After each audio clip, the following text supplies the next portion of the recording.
तरफ भेजे और खुद अरब की एक सिटी ताइफ की तरफ गए। और वहां जो हुआ वो हम सबको पता है।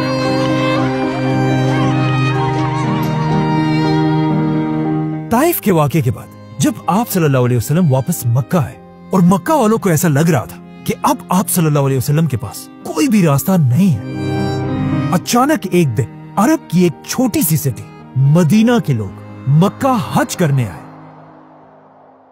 जिनमें से कुछ ने आप सल्लल्लाहु अलैहि वसल्लम से रात के अंधेरे में एक सीक्रेट मीटिंग की रिक्वेस्ट की, जिसे आप सल्लल्लाहु अलैहि वसल्लम ने एक्सेप्ट किया।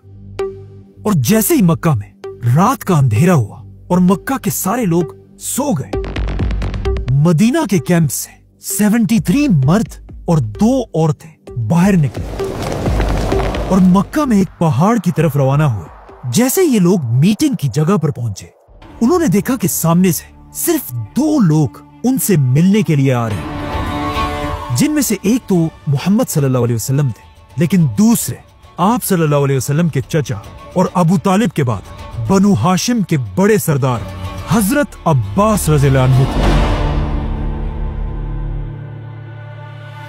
तो सबसे पहले हजरत अब्बास आगे बढ़े और मदीना वालों से कहा कि ए मदीना वालों, ये बात याद रखो, अगर तुम मेरे भतीजे को अपने साथ लेकर जाओगे तो उसके बाद पूरा अरब तुम मदीना वालों के खिलाफ हो जाएगा।